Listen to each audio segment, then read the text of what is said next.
Hello and welcome to Season 2 of the Scared to Dance podcast with me, your host, Paul Richards. This season, we have a fantastic lineup of guests for you.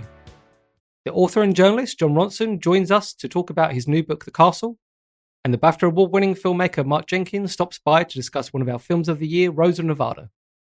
I'll also be joined by the brilliant singer-songwriter Matilda Mann to talk about her new album, Welsh indie favourites The Tubs, Swedish pop legends The Cardigans, plus the excellent Lime Garden, Buck Meek, and many more. There are more ways than ever to watch and listen this season. You can now catch video clips and full episodes on our YouTube channel at Scared to Dance, and you can like and subscribe wherever you get your podcasts. Today, I'm delighted to be joined by Ian Devaney and Aidan Knoll from Nation of Language. The Brooklyn trio have spent the best part of a decade turning icy, synth-driven nostalgia into something that feels completely their own. It started back in 2016 when Ian, fresh off the collapse of his old band, the Static Jacks, began tinkering with the sounds inspired by OMD's Electricity. Since then, they've quietly become one of the most consistent bands around. Their debut album, Introduction Presents, landed in 2020 and found a huge new audience during the pandemic. They followed it with A Way Forward in 2021, and then 2 years later with Strange Disciple, a record that topped Rough Trade's Album of the Year list and landed them a deal with Sub Pop. Their superb fourth album, Dance Called Memory, arrived in 2025. Hi, Ian and Aidan. Welcome to the show. How are you today? Good. Doing great. Thanks for having us. And where are you in the world today, and how are things with Nation of Language? We're at home in Brooklyn. Things are going very well. Just we've got all of our live rigs set up in this room right here because we're Prepping to the go next on tour. tour. Yeah. So just like, I think every tour we go on, I make this mental list of edits and ways I want to like improve the songs and stuff. And so then in the lead up to the next one, I have to rebuild all the live stuff in our house and make it all happen. Yeah, it's that time of the month.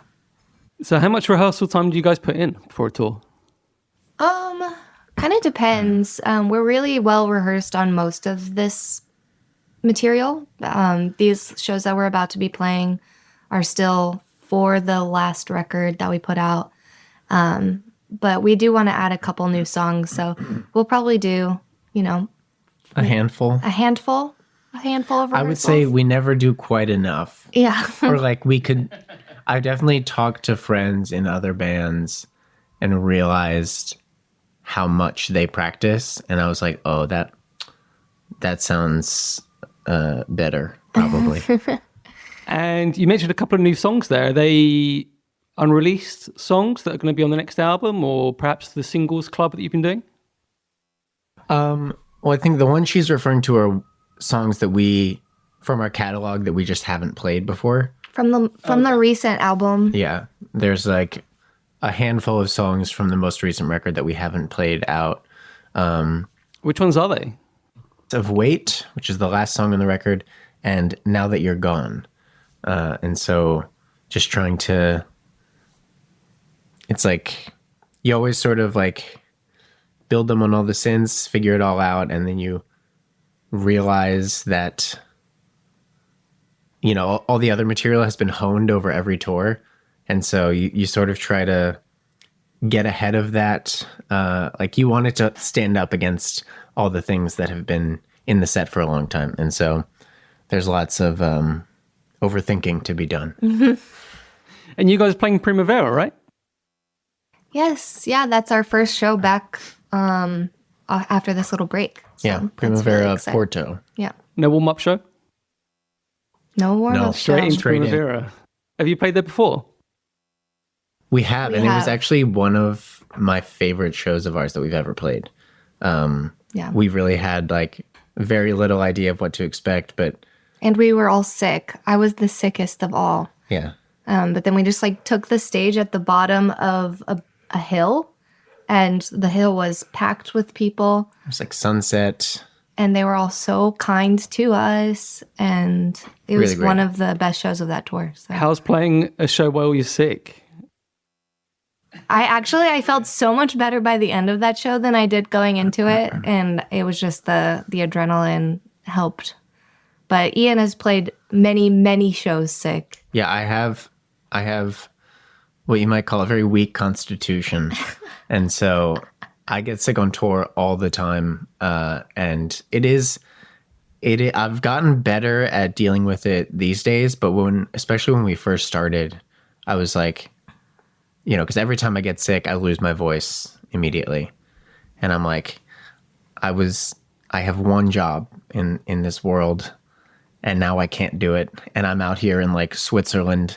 I came all this way and I can't sing the songs, and that's all I have to do.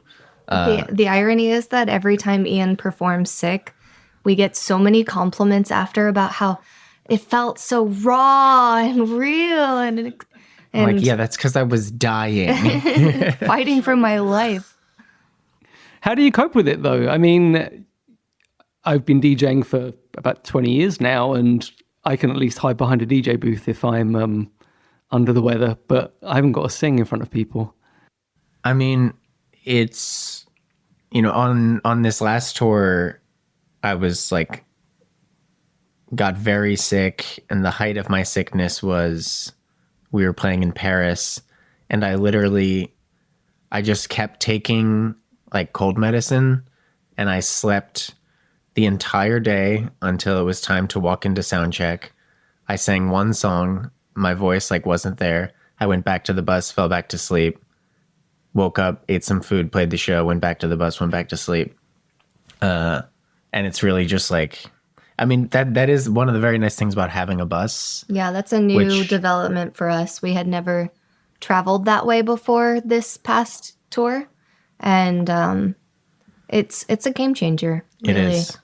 Feel really lucky that we have gotten to that point that we're able to have that.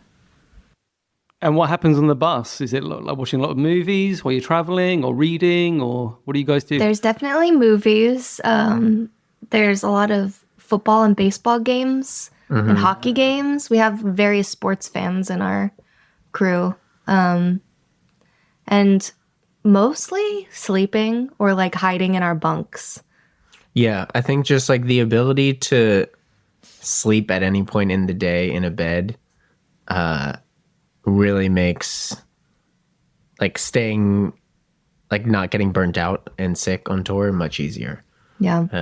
But it is really cute. You wake up in a new city instead of having to wake up at the hotel in the last city and drive, which I loved driving with our band and crew. We are really close and like we love road trips together, but it's a new experience to wake up in the city that you are about to play in, and we all go get our coffee in the morning together. We call it cortado o'clock, and then we have a little lunch together. We can shop around the city, and that's nice too, to have all that time in these cities. Well, before we started recording, I was just listening to your most recent 7-inch single, which is a cover of Bruce Springsteen's Tougher Than the Rest. Can you tell us the story behind that? Yeah, it was like I grew up in New Jersey, and so from my older brother, there was a lot of Springsteen. Him and all his friends loved Bruce.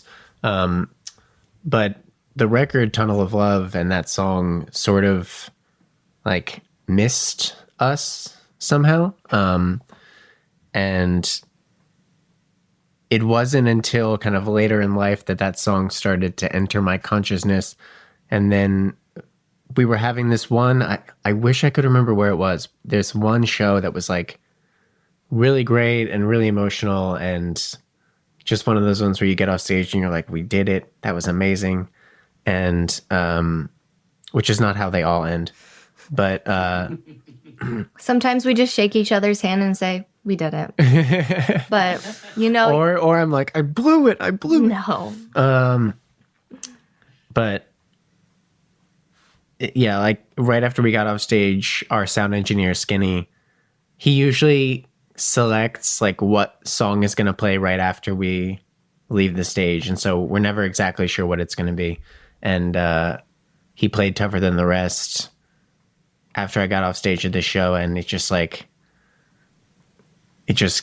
hit me in this certain place that made that moving experience extra moving. And I just sort of like sat there on the like behind the curtain on the edge of the stage, hearing all the people like milling about and talking to each other and laughing and stuff. And it was just this really beautiful moment. And then I was just singing it in my head over and over again after that, to the point where I was like, I might as well just record this song. Because I feel like a lot of people cover Bruce, but it tends to be, I find that people, you know, like add extra country to what he's doing when they cover him. And I was like, well, I can't out country Bruce, but maybe I can out synth Bruce. Yeah. And so I did my best to do that.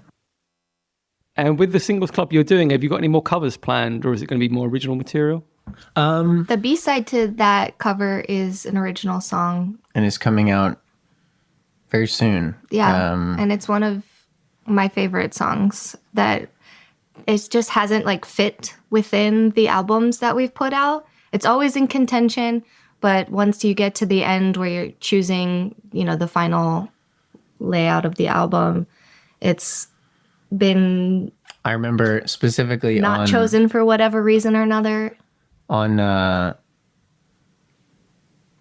record, Strange Disciple, we were at this point where we were like, I feel like we can have Week in Your Light or this song, The Conversation, but like they live in sort of two similar worlds. We don't want the record to live too much in that sort of like laid back space.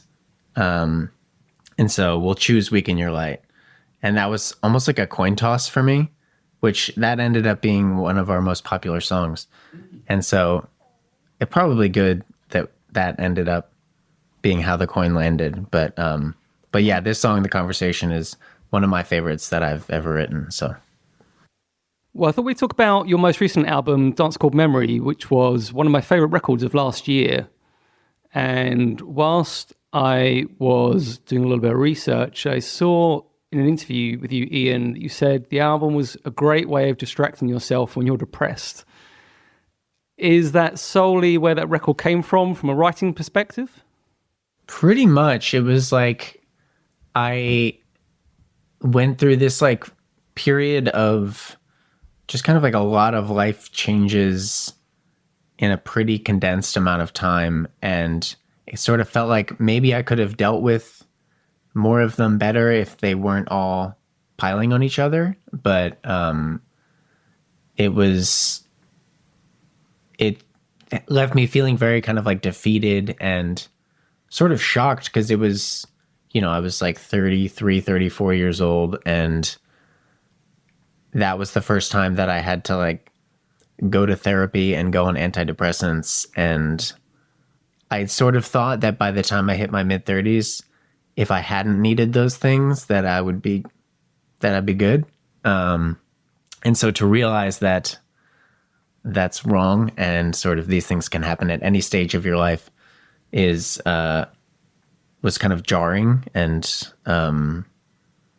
thankfully I had lots of people around to guide me on that journey. But yeah, avid antidepressant user since I was a teenager here. Number one proponent of going to therapy here. Well, it's a very vulnerable album, but it somehow still feels warm and comforting to me. Was that something you had in mind when you were writing and recording it? I think so. I mean, I think listening back to it now, it feels more comforting than I thought it was when I was making it. I definitely, when it was finished, had this concern that it was going to feel like so desolate that, like, there are some records that I really love, but I can only listen to them when I am in that sort of like pretty bad place. And so that changes my relationship to them. It like makes listening to it a sort of severe experience. And I was worried that I had made something that would be that way for fans. And, you know, I was like, if so, that is what it is, because I do feel like I have expressed myself well And then it was just a question of like how other people would perceive it. But it does seem like it lives more in a place of sort of making people feel, and certainly making me feel sort of less alone in the dark times rather than just illuminating how dark it is. Yeah. Well, I mean, when I listened to it for the first time, I guess I kind of became more aware of you guys around Strange Disciple because it was a really big record over here because Rough Trade made it the album of the year. So I guess when Dance Called Memory came out, I kind of thought, God, this guy is really going through something. But by the end of the album, you kind of thought, oh no, it's okay. He's kind of working it out. So I think you kind of conveyed it quite well. And I was reading that you embrace more unpredictability in the studio. Can you tell us a little bit more about that? Yeah, I think with each record, I think I sort of get better about that. Definitely, you know, when I grew up, I was in a band and it was like 5 people, everyone has equal input. And, you know, after many years of that, that can get sort of frustrating and you feel like you're not getting your way. And so when this band first started, I was a little bit tyrannical, I think. And I was like, I know exactly how everything's supposed to be. And like, I'm just going to white knuckle this thing. And I think that it was good for me to sort of get that out. But now that I have and have started releasing control and embracing unpredictability and sort of other people being like, that's not good. I can ultimately, I think it's good to surprise yourself because, you know, if everything is always going exactly your way, I think you're going to get sort of burnt out on your own proclivities, I guess. And, you know, I find myself longing for a melody that where I'm like, wow, I would never write that. That really surprises me. And so, yeah, being in the studio and just letting other people run with ideas, even if I'm not sure about them, or letting, you know, the gear be wonky in whatever way. Is refreshing, I think. Yeah. And how is that for you, Aidan? What's the division of labor like in Nation of Language? Ian still writes all the demos before we go into the studio. And, you know, I'm here listening all the time. Like, we live in the same house. And as you can see, there's not a door on this studio. It's just a hole. So I can hear everything all the time. And, you know, I give my little feedback throughout the day. Like, that sounds great. Or would you stop that? No. Yeah, I have this very vivid memory from when I was writing the first record. There's a song called Sacred Tongue. And in the background of the song, kind of throughout the entire thing, is just one note on the guitar getting bent in like unpredictable ways.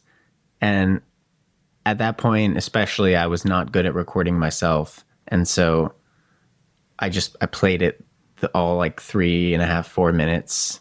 And then I wanted to pan it. So I did it again for the left side. And halfway through, she was like, what are you doing? Because I was just in headphones. She was like, are you trying to make me crazy? There's also another song on the most recent. There's another one, the harmonica. Yeah, I was like in bed, which is on the other side of this wall. And it was like 3 a.m, maybe. And I just hear this lonesome harmonica from the other room over and over again. I had to get it right. It's like, what is this new harmonica song you're writing? But yeah, speaking of there being no door, there's on the most recent record, there's a song called Under the Water, and in it there's like at the end of each chorus there's sort of like a looping thing where I'm saying like down, down, down, and there's these sounds in the background, and it's the sounds of Aidan doing dishes that got picked up when I was demoing the vocal. and it like landed in this sort of offbeat rhythmic way that I really liked. And so when it came time to mix the record, I was like, we have to get this sort of weird dish doing loop into the song, it's nice. Yeah. I mean, I hope that we always get to keep recording demos in the apartment, because I do feel like that the environment affects it so much. And, you know, maybe it's good to step out and into a new space and have a studio for like opening up new creative portals that you didn't know existed. Yeah. But at least for the albums that have been written, it's nice to have these memories. Yeah. So what's that like when you take those songs to the studio? Because you worked with the producer, Nick Milheiser, again, who you worked with on Strange Disciple. So was working with him again and having that continuity really important for you? Yeah, I mean, it just felt very natural. Like, I could tell that, you know, he had also done like half of our second record, A Way Forward. And when we finished doing Strange Disciple, we were like hanging out, having these conversations and talking about like gear and various like bands that we love that had not sort of made their way into the Production. the vibe, the production of the record. And with this record, it's like there was a lot more guitar involved, and I was like, oh, like his favorite band of all time, I think, is Cocteau Twins. And so, and most of the music that he makes is synth music, like dance music and that sort of thing. And so it felt very natural to be like, all right, let's go back into the studio for this. We're going to make cool guitar tones.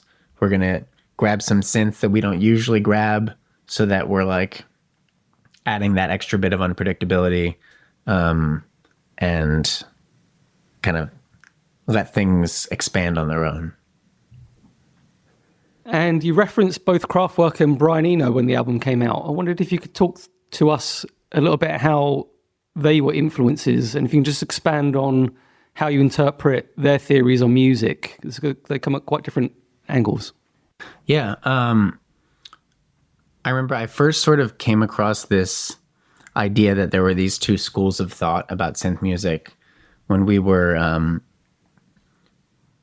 at our mastering engineer, Heba Kadri. We were at her studio, and she was working, and I was just like sitting on the couch flipping through the books she has. And there was this, I wish I knew what it was. It was like a book of magazine articles about music that was sort of compiled from the 70s. And there was one about Kraftwerk and how they were really sort of rebelling against like almost like the hippie movement of the 60s and mysticism and all. And they really wanted their music to be as sort of scientific and inhuman as possible. And then I, flip a couple more pages and there's an article about Brian Eno, and he was saying that he wants to inject as much humanity as he can into his synth music, and how a bunch of his synthesizers are broken and they do things that he doesn't plan for them to do, but that he likes that. And actually when one breaks in a sort of way that makes it stop working, he would take it to a repair person and be like, fix this, but don't fix that, even though you know it's wrong, because I like not knowing what this thing is going to do, because it makes it imperfect, and humans are imperfect. And so that's sort of this nice blend of man and technology. And so I think, like, for us, Kraftwerk is always just sonically a foundation of the band. But I definitely did, because the record was meant to feel vulnerable, wanted it to feel more human and imperfect, and sort of just like lean into that spiritually as we were making it. Do you think having those limitations on creativity help you, you know, specific synths or your budget or time constraints or self-imposed rules? I think it definitely, I would say yes. Like, I think it's always good to, whatever you have been doing, like, I would be curious to make a record where I have access to unlimited money and every synth in the world, because like I think that could open up different creative pathways. But in general, one of the things that we talk about in the studio a lot is how so many of our favorite records feel like they are born out of their limitations. How, you know, you listen to like early New Order records, and there's like, they had access to like their bass, their guitar, a handful of synths, but not that many, and how that sort of defines the nature of that era of the band. And so, yeah, we definitely, while we're in the studio, tried to sort of curate what we're going to use. And do you have any other producers in mind that you'd like to work with in the future? You know, just in terms of perhaps steering things in a different direction? Or do you think that's something that comes sort of more within the band?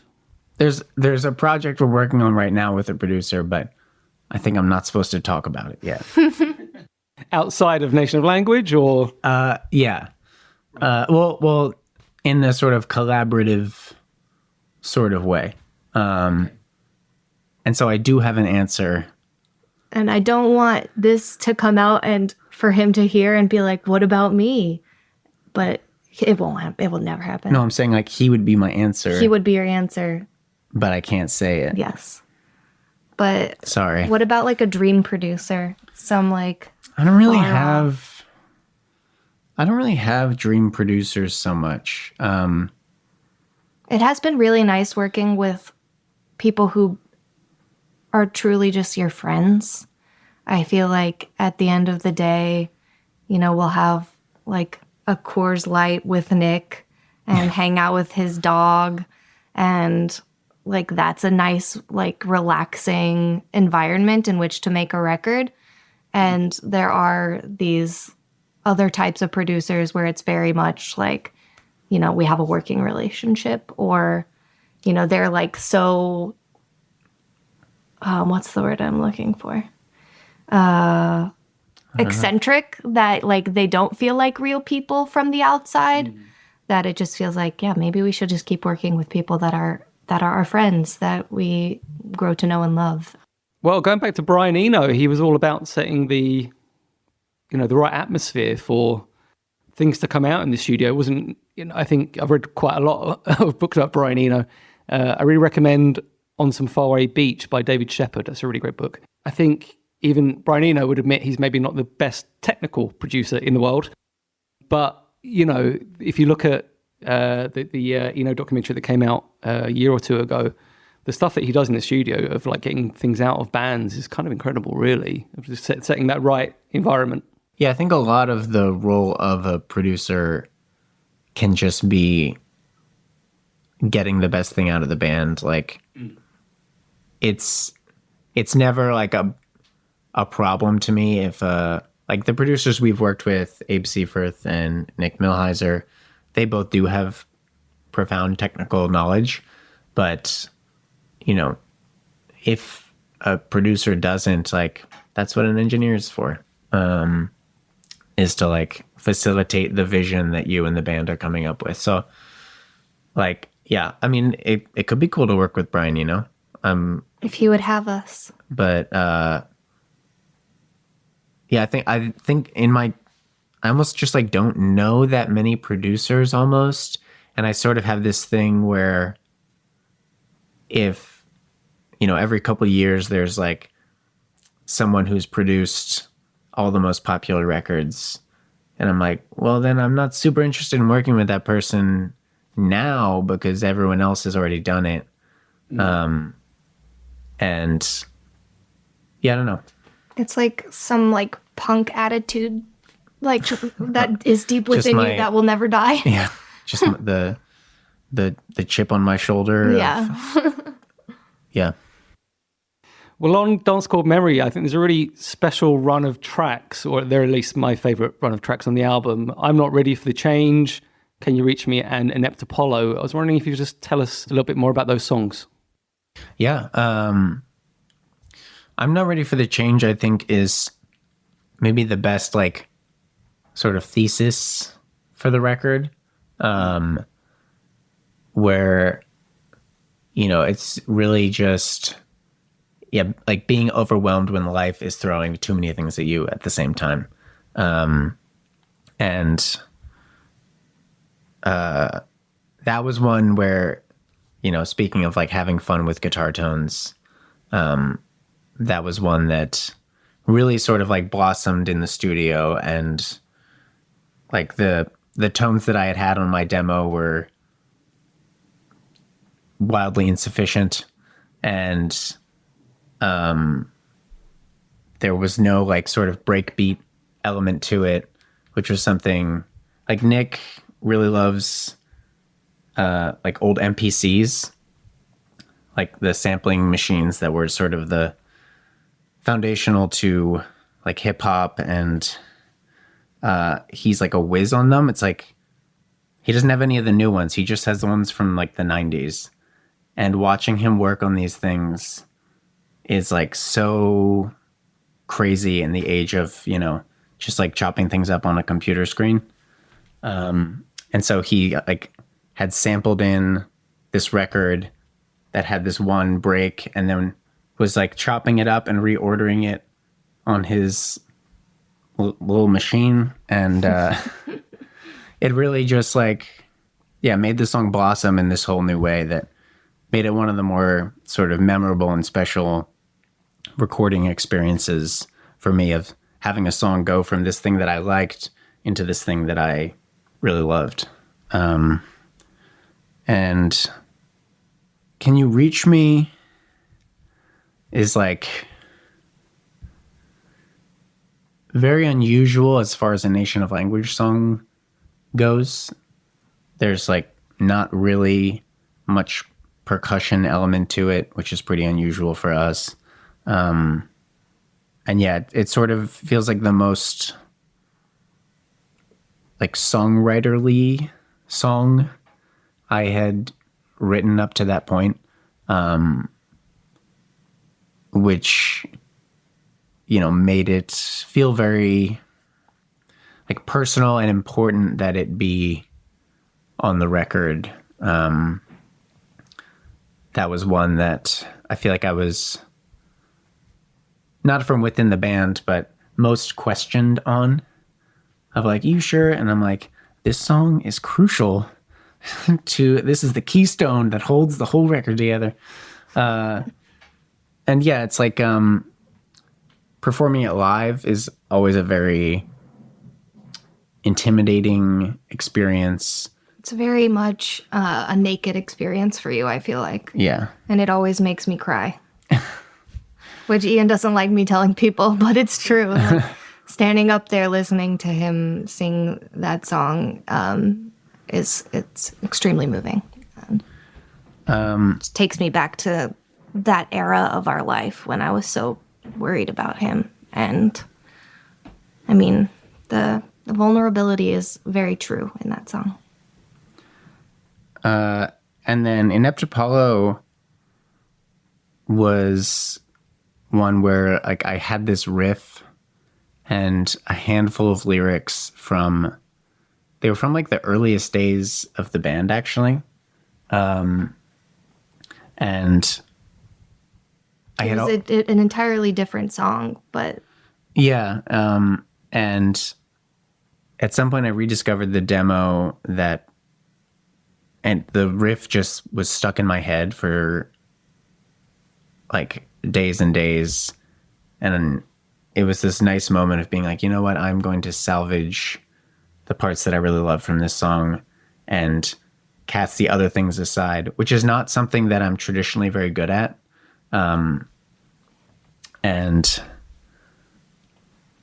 yeah, there's this one line in the song actually that, and I think about this scene every time I sing it live. There's a line about a peep show parking lot. And when I wrote that line, it was because I was driving down the highway. I was still living in New Jersey at the time. And I'm driving by this like 25-cent peep show. This is all feeling very New Jersey. And there's a car in the parking lot that is engulfed in flames.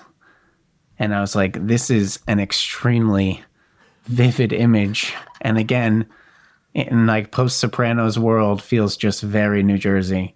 And so, yeah, every night we sing that song, I see that burning car in the peep show parking lot in my head. Well, I was wondering about the sequencing of the album, particularly in relation to Can You Reach Me? I think the point that you made about it anchoring the album and its placing in the running order is really quite important.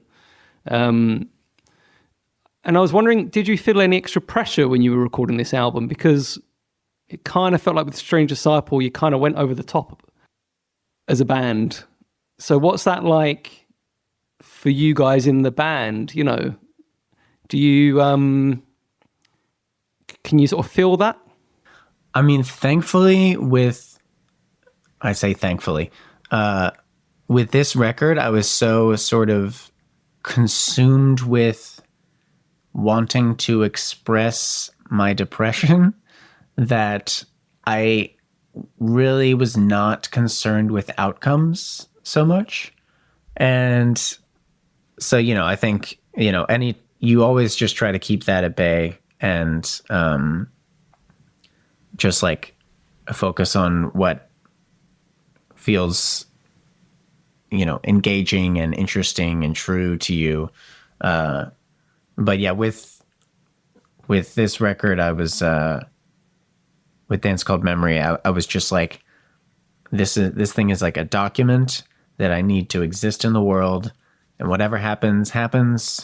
I can always just move on. Yeah, make another record after that. Because I mean, I think it helps that, you know, we self-released our first record, and you know, I was like working in restaurants at the time. Aiden was a nanny. And I had like no problem with that life of just like touring when we could. And I never hated any of my service industry jobs. I loved my job. And so I think there is this sort of like, we can't be killed sort of vibe to this band that, really helps it, like when those fears do start to creep in, you're like, well, like what's the worst that could happen? Yeah. Not to mention, I feel like with that first album, there were songs that before putting it out, not that we questioned whether they would be liked by anyone, but they surprised us in the end with how they were received. Like The Wall and I becoming one of our top songs that like gets the best audience reaction to this day when we play, or on Division Street, similar vibe. You know, you don't know these things going into making the record. You just know that you're making something that makes you happy, and that like when you're finished with it, you're like, I achieved the emotional arc that I wanted to achieve here. I believe in this song. And knowing that in the end, you are seen by the audience and like they feel the same way, it's a very validating feeling. And now in the studio, I feel like our mantra is, as long as we put our genuine emotions and feelings and excitement behind this, it will be seen and appreciated, at least by the audience that we have. And that is enough to feel like you've done the right thing. Yeah, because I mean, like, you know, some of our biggest songs, it seems like, like The Wall and I or like Weaken Your Light, I thought they were sort of going to be like deep cuts. And I was wrong. And I think other songs that maybe I thought would be like some sort of smash hit ended up being like deep cut, like still appreciated by fans who like enjoy the records as records. But like Weaken Your Light is like definitely the best example of like I never would have imagined that being sort of the song that got put into like movies and TV shows and gets like the biggest cheer when we start to play it live and stuff.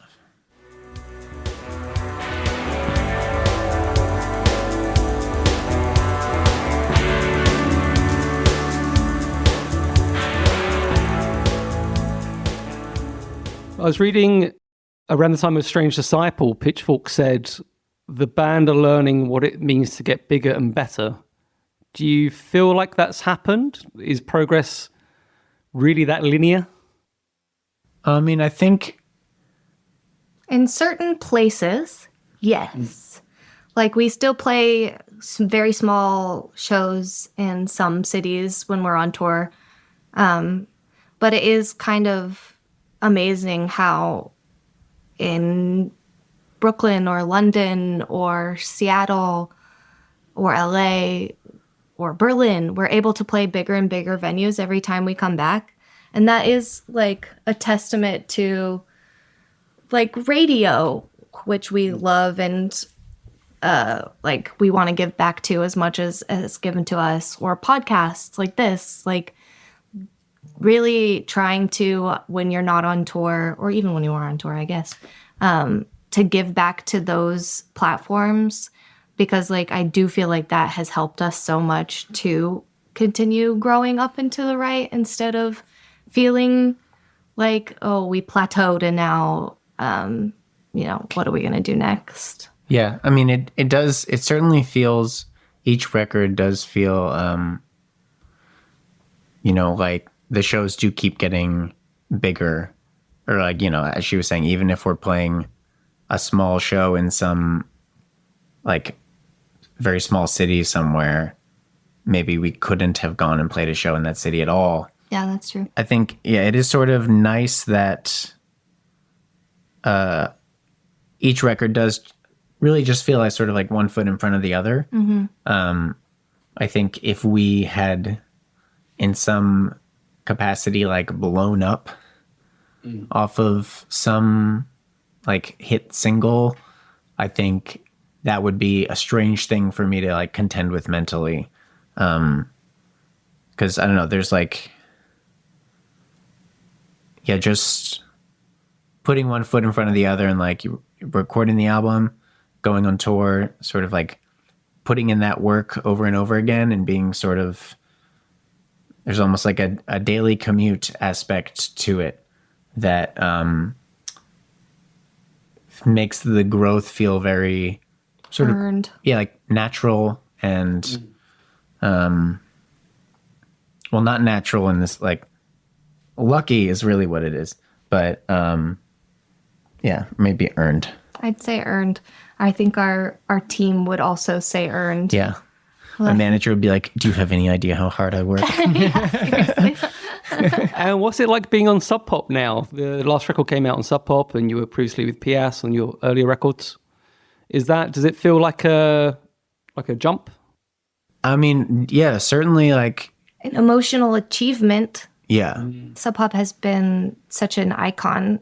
Like both of us grew up reading music blogs and like buying records and seeing the Sub Pop label on it, and that meant something. Yeah, to just us. sort of like living within like indie music culture. Yeah. Was a big part of my identity growing up. And so to be involved with like a label that is such a foundational aspect of indie music culture, and having this like huge range of bands that they work with of all these different kind of like genres and within all these different spaces, both like them in the 90s and then them in the era of like Beach House, Father John Misty, Wise Blood. All these things were so big to me. So kind of throughout my life,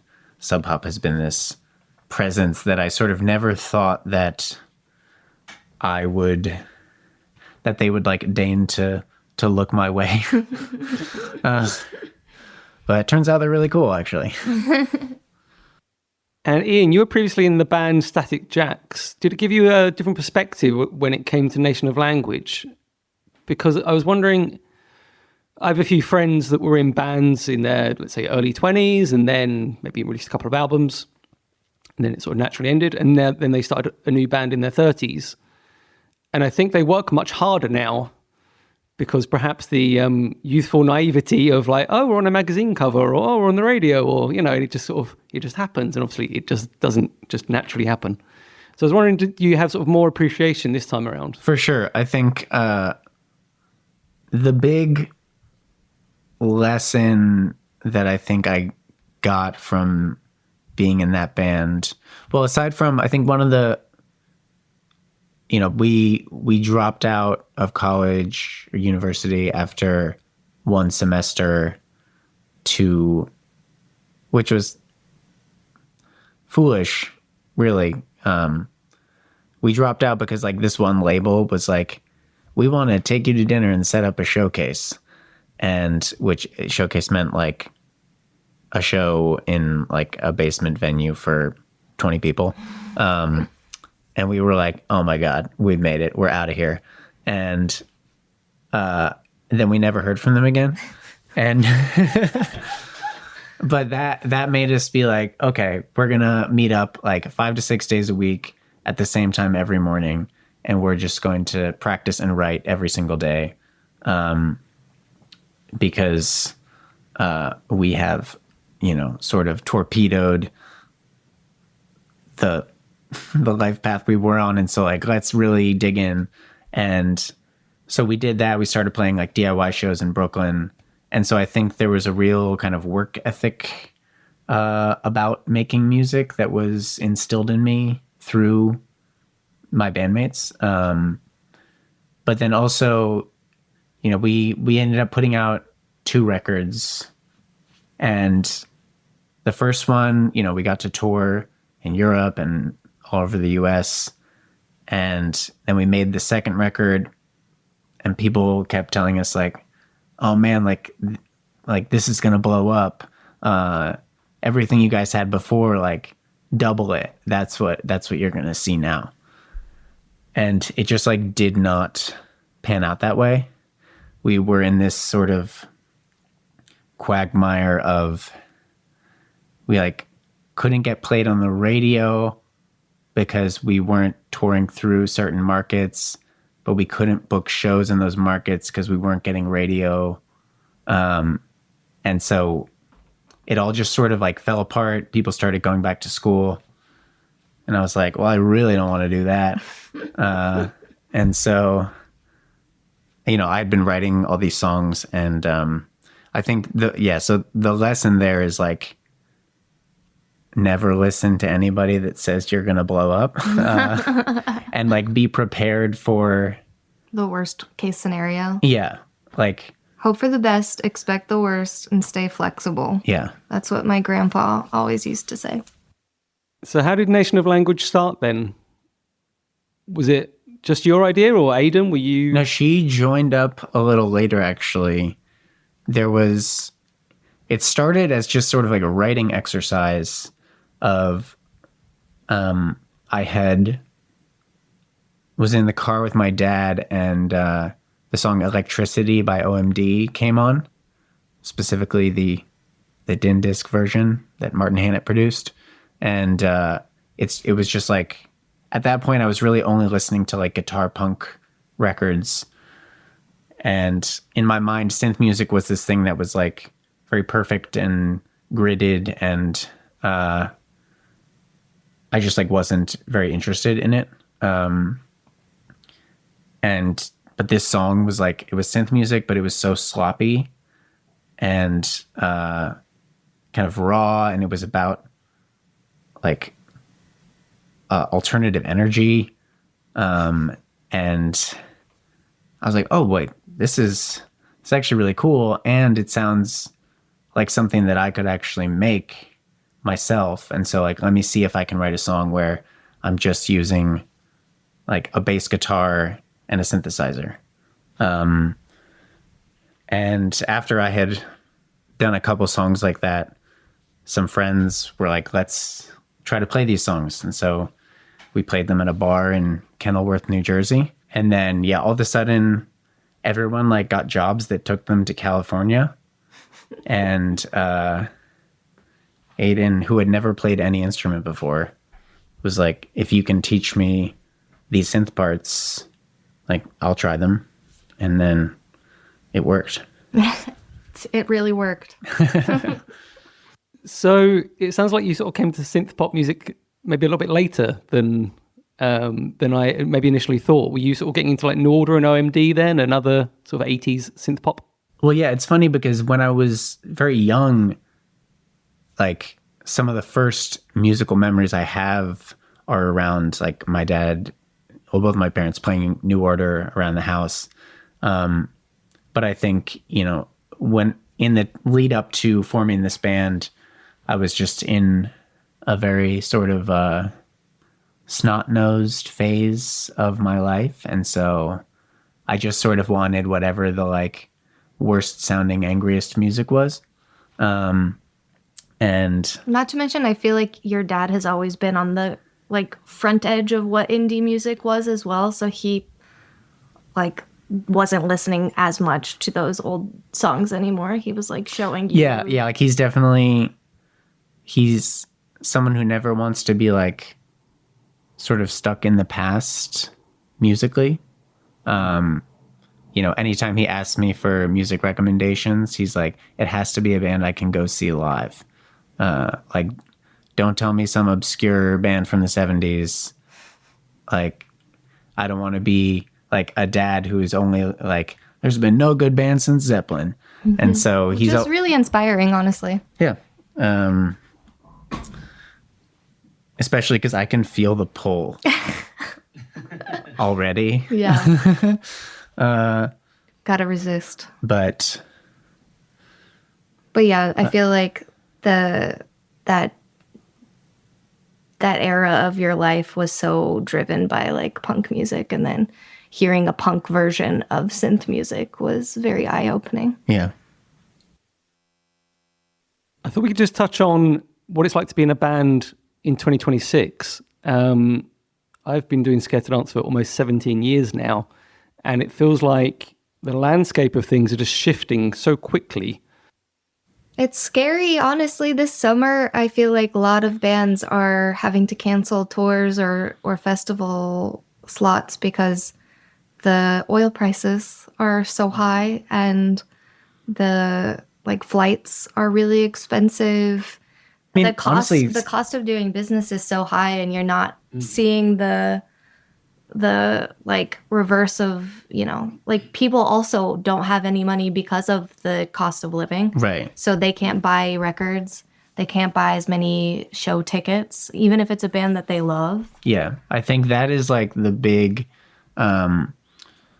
like the squeeze on like the average middle class music fan, as far as like how much disposable income you have and how you can sort of spend your leisure time if it's not free, is like a very real thing for a lot of bands. And we are extremely lucky to have fans who put our music so high on their priority list. Like, they'll buy the records, they will come to our shows, they'll sometimes come to many shows, and it always blows my mind because I know that they're not all like they're not wealthy people.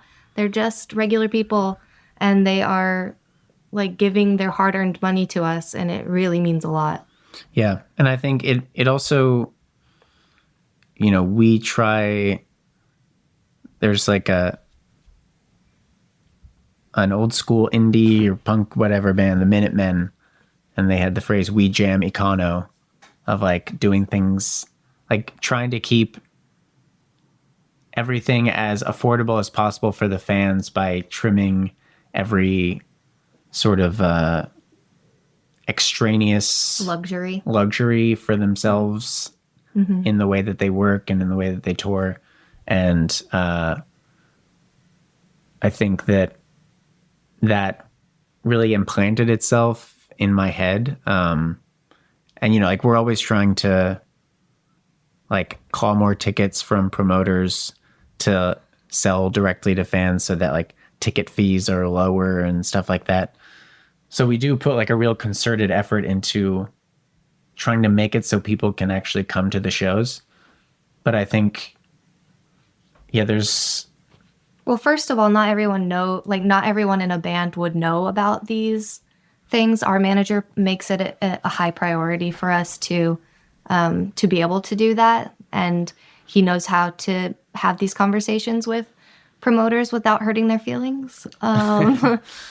But, you know, some bands, they don't have these people in their corner. So we're really lucky to have that. And I feel like that has helped us to be able to continue touring through like boom and bust. Yeah. I mean, I also like most of my life as a musician has been losing money on tour. Yeah. And so like, it's not crazy to me. Granted, that is like the main way we make money now as adults. And so I should probably adjust this mindset a little bit. But like if a tour loses money, I'm like, well, yeah. Yeah. Which, you know, is probably not good long-term financial planning. But, you know, there's other aspects of being a musician in 2026 that are really great. Like, we are able to communicate with fans extremely easily. There's like emails, there's texts, there's Instagram, in which I feel like I have like weirdly personal relationships with some of our fans, despite having sometimes never even met them. But yeah, I just feel like there's a conversation that can always be had every day, even if you can't be on the road, or, you know, yeah, if you're open to having these conversations, which I always have been. I'm an extremely online person, and I understand when other people are as well. And I feel like that being a musician during that period of life is something that I appreciate. Well, you have a trio of shows here in London at Village Underground in August. And I saw you did a shout out actually on Instagram because you're going to be playing different sets each night. And you were taking requests for, if you're coming to night 2, for instance, and you want to hear whatever song. What can you tell us about those shows? Have you played there before? I don't believe we have played Village Underground before, but it's always been, it's one that we, you know, have been told about and like people have spoken very highly of for a long time. And so it is like last time we were in London, we played at the Roundhouse, which was awesome. But I do like sort of switching it up between playing a number of sort of more intimate shows and playing one large show, one big one. And yeah, there's some benefits to playing a couple of little shows. First of all, you don't have to load out every night. Yeah. Which is great. You can like go to like do a DJ set after a show, or you can like go out with your friends without having to worry about like who's taking care of the gear, which is great. But also it's nice to do different set lists every night and like throw in a cover because the stakes are a little bit lower when you're doing multiple shows. Like you don't have to think like every minute of this night is accounted for. You can have a cover take up, you know, like 5 minutes of the night. And having different guests every night is really cool. I love to be able to, you know, have different openers 3 nights in a row. It's nice going on tour with one band and playing many shows with them, and you have, you know, this new relationship to their music. But it's also really cool to have a, you know, a different experience every night. Yeah, especially because I think they're there are often, when we do these things, people that come to multiple nights. And so wanting to not give them like identical experiences, it's nice to have that sort of motivation to, like change up the set list as much as possible, throw in a cover that's not the same as the one that was the night before. And yeah, it makes it a little more like we're camping out. You guys come as often as you want, and we're just going to have a bunch of fun for 3 days in a row. Yeah, I'm excited for it. And you guys are playing a big show at Brooklyn Paramount.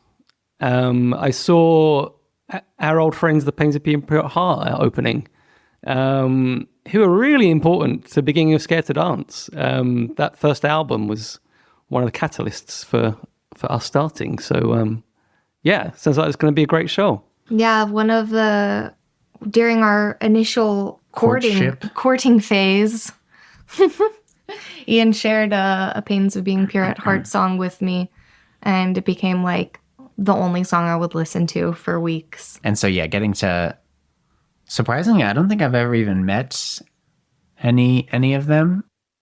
Oh, they're lovely. So they kind of blew up in London just before that first album. There was an EP and then the album came out, and it was on my friend's record label, Fortuna Pop. We used to see the guys all the time at the Buffalo Bar. Sadly doesn't exist anymore, but that was a great venue. So every time they came through London, we used to hang out and DJ'd at the club and stuff. And a really important record. Yeah, it's a real sort of full circle moment for us. Yeah. And after your touring commitments calm down after September, what have you guys got planned? Finishing a record, for sure. Yeah, just more like writing and recording. And I mean, for me, it's like when we get home from a tour, kind of all I want to do is write music and record music. And then if you do that enough, you find you have another record on your hands, and then it's time to go on tour again. Which I hope this cycle continues repeating itself until we die, because we really don't have a plan B. Yeah. And one question we always ask on the podcast, which album have you heard in the past year that you would recommend to our listeners? It can be a new record. It can be an old record that you've just found. I think the new Kate LeBon record. Yes, for sure. I'm going to steal that answer because I bet it was swimming around in your head. It was. But also, we just saw Dry Cleaning yesterday, and Secret Love is an incredible album. Which was produced by Kate LeBon. So really, wow. We're really hitting it. But it's all LeBon all the time. I got a notification that the new Aldous Harding album is fully out now, and I love every record that she does. So I'm very excited to dig my teeth into this one as well. And there's a new Cola I know you only asked for one, I'm sorry. But there's a new Cola record coming out, and it's really, really good. I love that band. It's like one of my favorite bands. There's a lot of great music coming out this year. And it's only halfway done. Well, Ian and Aidan, thanks so much for joining me today. Thank you for having us. Yeah, thanks for having us. Thanks to Ian and Aidan from National Language for joining me today. The band are on tour in the UK throughout August with 3 sold-out shows at Village Underground in London, followed by dates in Liverpool, Leeds, Bristol and Norwich. If you enjoyed this episode, don't forget you can watch clips from the conversation on our YouTube channel at Scared to Dance. And if you're listening, please do like, subscribe and leave us a review. It really helps the show. I'll be back next week, and my guest is one of my favourite people, the excellent Jon Ronson. We'll be talking about DJing at Scared to Dance, growing up in Cardiff, finding his way into writing, plus what it was like playing in Frank Sidebottom's band and seeing that story turn into a film. We'll also get into the process of adapting his books for the big screen, his brilliant Radio 4 series Things Fall Apart, and a look ahead to his new book The Castle. This podcast was produced at Third Floor Recording.